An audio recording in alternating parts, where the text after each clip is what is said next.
افضح بصوتك اسمع الأكوان اقرأ كلام الله داوي نفوسنا لنحس في أعماقنا الإيمان كالحجارة قسوة فإذا القرآن حين لنا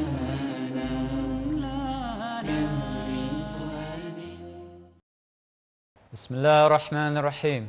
الحمد لله رب العالمين، والصلاة والسلام على أشرف الأنبياء والمرسلين، على نبينا محمد وعلى آله وصحبه أجمعين، وصلى الله وسلم على جميع الأنبياء والمرسلين. Assalamu alaikum wa rahmatullahi wa barakatuh. Welcome to another episode in our series Reflections on the Qur'an. We've been discussing the methodology of Tafseer, and we've been talking at considerable length about Tafseer of the Qur'an by the Qur'an. One of the aspects of that is cross-referencing, that a word is used here and the same word is used there in a different passage, and can you refer from one passage to the other in order to determine a meaning of the word in a situation where a word has more than one meaning. And in some cases, it's quite clear. We have that example of the Prophet ﷺ where he explained that dhulm in a certain verse, the Sahaba understood it to mean the general linguistic meaning, which is wrongdoing. And he explained that no, it's the meaning of dhulm that was in this verse in Surah Luqman, which means shirk. Now, this principle has to be used with discernment. It's not a cookbook kind of following the recipe, an algorithm where you just look here and there and you see the word and then you say, well, it's used here to mean this, so it must mean that in this context. And we started discussing, and we finished almost, discussing an example that was mentioned by Sheikh Ahmed Farhat, the professor of Tafseer at Imam Muhammad Saud University and later University of Sharjah, now retired. He was talking about this issue of Tafseer of the Qur'an by the Qur'an and how just a surface reading and a comparison may not be accurate. So we're talking about the verse in Surah Al-Qasas, أعوذ بالله من الشيطان الرجيم ونزعنا من كل أمة شهيدا فقلنا هاتوا برهانكم فعلموا أن الحق لله وضل عنهم ما كانوا يفترون. Now, the translation that I'm using really doesn't reflect the meaning of the word naza'na, but I'll just read it as it has been translated by one of the respected translators of Qur'an. If I recall correctly, this translation is that of Abdul Halim. The translation runs, we shall call a witness from every ummah. Ummah is a community. The technical meaning is those to whom a prophet was sent. We shall call a witness from every ummah and say, produce your evidence. And then they will know that the truth belongs to Allah alone. So the question that Sheikh Ahmed Farhat was raising here was, who is the witness that's being referred to? And some said that it's a prophet of each ummah, based upon the use of the word shaheed, witness, in a verse in Surah An-Nisa, addressing the Prophet ﷺ. فَكَيْفَ إِذَا جِئْنَا مِنْ كُلِّ أُمَّةٍ بِشَهِيدٍ وَجِئْنَا بِكَ عَلَى هَؤُلَاءِ شَهِيدًا. But how will it be with them when we bring of every people a witness, and we bring you, O Muhammad ﷺ, a witness against these? Now, Sheikh Ahmed Farhat explained why this is not a very tenable explanation based on the clues from that verse in Surah Al-Qasas. First of all, the word naza'na means to extract, pull with force. And it's used in Surah An-Nazi'at to refer to the extraction of the souls. I mean, that's the tafsir of Ali radiallahu anh. The meaning of the first verse in Surah An-Nazi'at, that it refers to extract, the angels extracting the souls of disbelievers. And in a hadith, that process was mentioned to be similar to pulling wet wool through a thorn bush. So at every thorn, it sticks. So the soul of the disbeliever, he knows at this point that he's being dragged out to punishment, and so the soul is resisting leaving the body. So this sense of being pulled with force, that is not appropriate. It doesn't befit the way that Allah treats the prophets. You know, they're His most respected creation.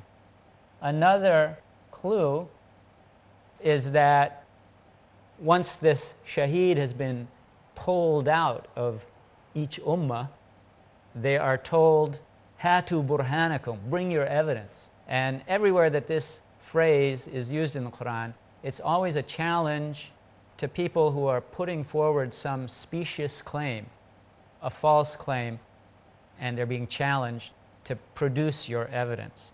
So again, the usage of this term throughout the Qur'an is always in the context of a challenge to someone who's in a state of falsehood. And that was the stronger of the evidence. He now moves to a weaker point of evidence, but it's still not what you call ta'assuf. Ta'assuf is like straining the evidence to make it fit.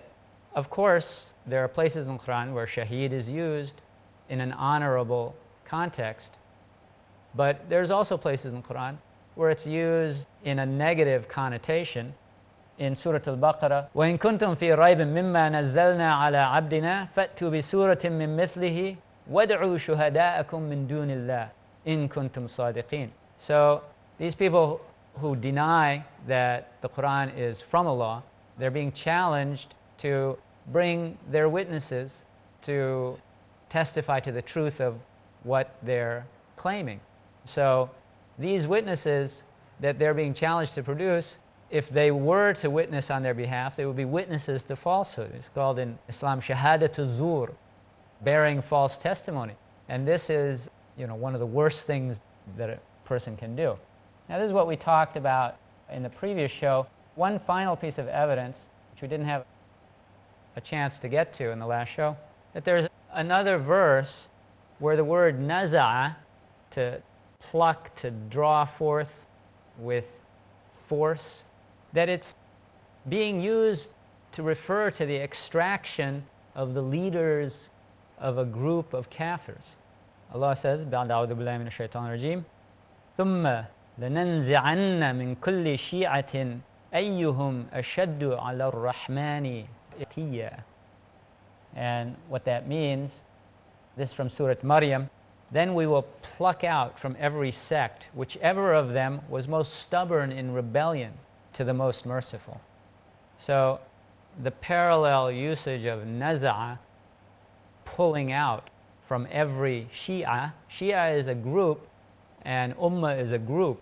So the meaning of the verse then, the most likely meaning of the verse, is that the witnesses being referred to here in Surah Al-Qasas are the leaders of kufr in each ummah. So the point of going into the detailed explanation or investigation of this particular verse is that you can't just have this one-size-fits-all automatic process of applying tafsir of the Qur'an by the Qur'an. Now, the next issue related to tafsir of the Qur'an by the Qur'an is that one has to look at the passage as a whole in which a particular word or a statement occurs in order to be sure that the interpretation of this particular verse is in line with the greater context, the theme of the passage, the objectives of the passage. Now, one of the drawbacks or a point upon which many classical tafsirs can be criticized is that there is a tendency to look at each verse by itself. I mean, that's the way your standard tafsir is set up. Okay, here's verse number 1, let's discuss that. Okay, let's move on to verse number 2, let's discuss that. The words in this one mean this, and this is the point of this verse.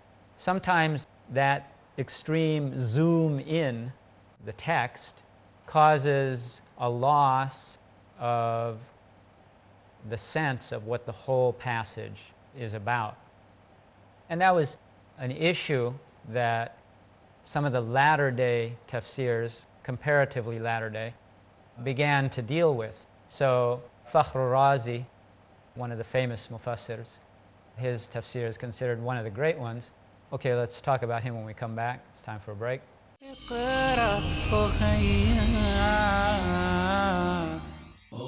Assalamu alaikum wa rahmatullahi wa barakatuh.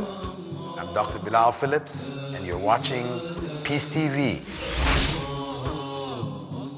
ولله الأسماء الحسنى فادعوه بها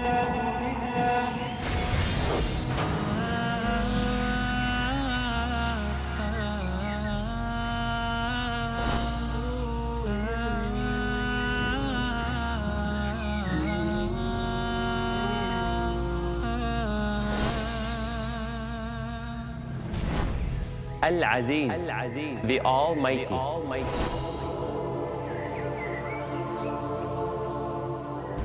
Al-Wadud, the All-Loving.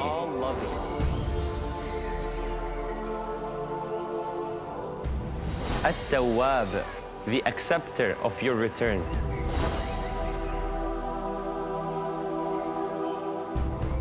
Al-Razzaq, the Provider.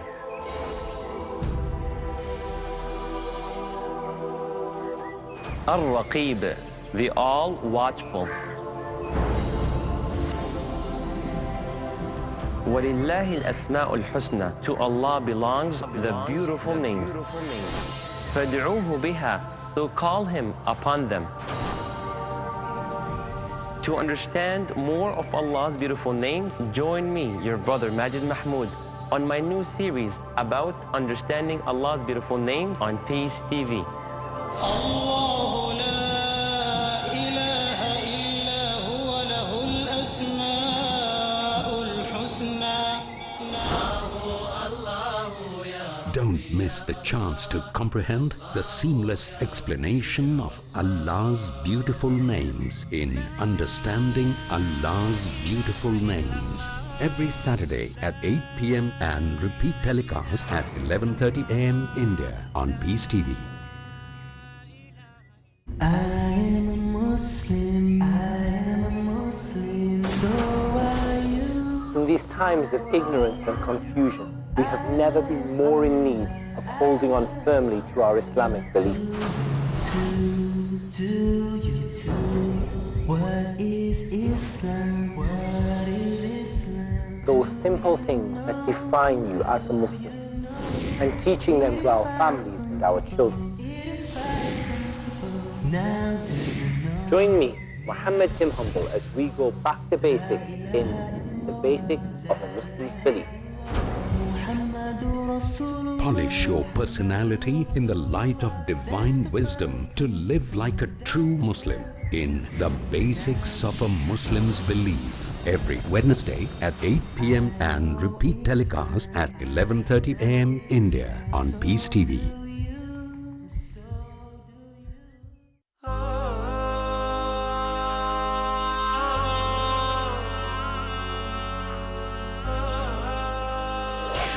Confused, worried, losing control. If you are a parent, these feelings may well be all too familiar. In a society in which we increasingly feel that we are losing our children,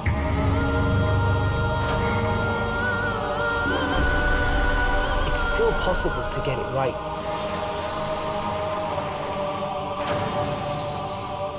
And Islam will show you how.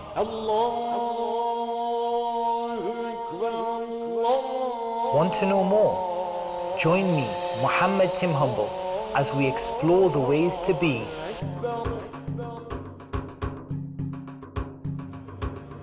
a good Muslim parent. Learn a series of beautiful Islamic techniques to help our children get the best in this world and the best in the hereafter in 26 Ways to be a Good Muslim Parent. Next on Peace TV.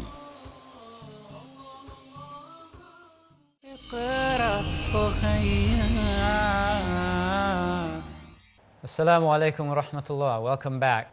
So we're starting to talk about Fakhr al-Razi.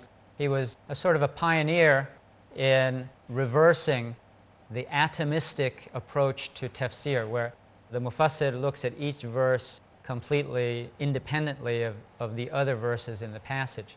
So one of the aspects of his methodology, Razi's methodology, was to discuss the relationship of the surah, the beginning of the surah. We talk about its relationship with the surah before it and the surah after it.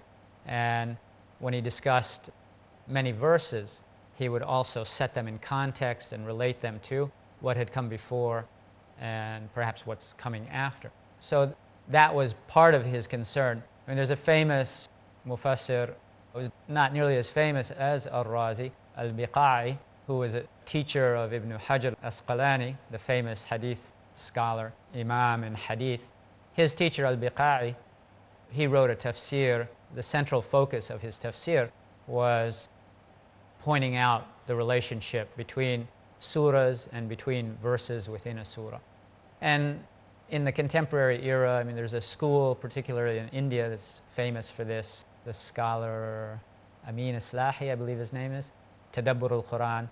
And he was continuing an approach that was pioneered by his teacher and perhaps the teacher before him. Of course, Tadabbur al-Qur'an is not in English. Perhaps one volume has been translated from Urdu into English, but Islahi's student, Mustansir Mir, who the last time I heard he was a professor of Islamic studies at a university in Youngstown, Ohio, he wrote a book a couple of decades ago called Coherence in the Qur'an in English, where he discusses, it's a fairly small book, but it's quite a valuable book, where he discusses the themes which organize surahs, pairs of surahs, groups of surahs. What that highlights, and what he was making a point of highlighting, was that there's a common perception of the Qur'an or criticism of the Qur'an among Orientalists particularly,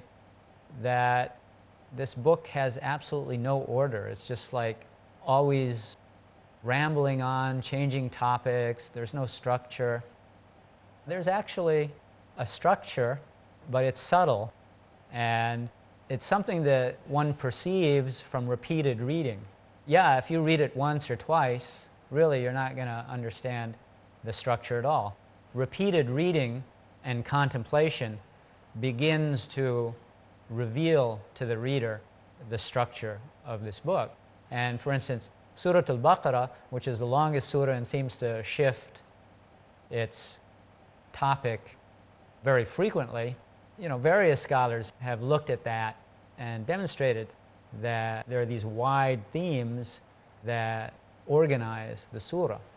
So now let's move to our next point in the methodology of tafsir of the Qur'an by the Sunnah. Now, we already pointed out that narration where the Sahaba came to the Prophet ﷺ to clear up for them the misgivings or the anxiety that they had based upon their linguistic understanding of a verse, and that he cleared it up for them. Another example of a hadith in which the Prophet ﷺ explicitly made tafsir of a Quranic verse, in the verse in Surah Al-Anfal, وَأَعِدُّ لَهُمْ مَا اسْتَطَعْتُم مِّن قُوَّةٍ, prepare for them what you're able to of strength or force. He was giving a khutbah in which he pointed out that the meaning of quwwah or force there, he said it's rami, shooting. So that's a famous example that's frequently quoted. The point about hadiths related to tafsir, however, is that explicit tafsir by the Prophet ﷺ of a particular verse, where he said, regarding this verse, this is what it means, that only occurred with regard to a relatively small number of verses. If you look at Sahih al-Bukhari, there's one volume of his hadith collection which is devoted to tafsir, and in the English translation, the vast majority of volume 6, I believe, relates to tafsir of different verses. And I think, if I recall, there's about 600 plus hadiths in that kitab. Well, there's something more than 6,200 verses in the whole Qur'an, so that's really a small minority of the verses, less than, or roughly 10% perhaps.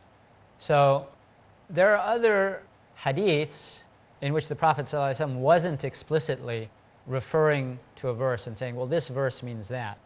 But the hadith will be about a topic that's relevant to a given verse. So based upon the perception of a given mufassir, he will mention a given hadith in discussing a given ayah because he sees, okay, there's a relationship here. And of course, for those hadiths to be given consideration in tafsir, they have to be authentic. One of the features that we see in a lot of classical tafsirs is a reliance upon weak hadiths. And one of the most notorious areas related to that is where the scholar will start by talking about the virtues of a given surah. And very few of those hadiths are authentic. In fact, there was a particular scholar, his name cropping up in these isnads of hadiths about the particular virtue of a particular surah. And hadith scholars eventually came to him and challenged him and said, how is it that nobody else is narrating these hadiths except you? And he said, well, I only meant good thereby. He'd made up these hadiths in order to encourage people to read the Qur'an. He said, I saw people being diverted into studying the fiqh of Abu Hanifa and the seerah of, Fulan, and so I wanted to bring them back to the Qur'an. So he was making up these hadiths about the virtues of surahs. So, I mean, that's a real foolish thing to do, because you get yourself in deep trouble with Allah to attribute statements to the Prophet ﷺ that he didn't make. Now, another area of importance in tafsir is the statements of the Sahaba regarding the meaning of a verse. And the Sahabi that you hear most often, who is most often cited regarding an opinion about a verse, is Abdullah ibn Abbas. Now, Abdullah ibn Abbas was only about 13 when the Prophet ﷺ died, and he was living in Mecca for a good portion of the time that the Prophet ﷺ was in Medina. So he didn't have much contact with him until the last 3 years of the life of the Prophet ﷺ. So how is it that Abdullah bin Abbas is such an authority? It's because he compiled the knowledge of the elder Sahaba. And there are stories told about him that he went to visit one of the Ansar, and the Ansar happened to be taking a nap. His family informed Ibn Abbas that the master of the house was asleep. So Abdullah bin Abbas, he just took up, he sat down outside the man's house. Everybody in those days, they have a wall around the house. So he found himself a spot in the shade, and he waited until the man woke up. And that Ansari man, when he found out that the cousin of the Prophet ﷺ was outside, he came hurrying out. He said, why didn't you say something? You should have asked them to wake me up. And Abdullah bin Abbas said, well, I came to you seeking knowledge, so the etiquette associated with that is to respect the person from whom you're seeking the knowledge, and I didn't want to disturb you. And in a famous statement, people asked Abdullah bin Abbas, how is it that you learned so much and surpassed your contemporaries among the younger Sahaba and the people of his age in seeking knowledge? And he said, Lisanun sa'ul wa qalbun aqul. He said, I asked a lot of questions. My tongue was constantly questioning. My heart was thinking, aqul. So he had this understanding. Of course, there's a famous hadith where the Prophet ﷺ, after the Prophet ﷺ came out of the bathroom one day, and he found a jug of water there for his ablution. And he said, who put that there? And they said, Abdullah ibn Abbas. So he made dua for him. Allahumma allimhu at-ta'wil wa faqihhu fi ad-din. Okay, we've come to the end of this episode. Inshallah, we'll pick up in the next episode. Assalamu alaikum wa rahmatullahi wa barakatuh. Allahu a'lam. اقرأ أخيا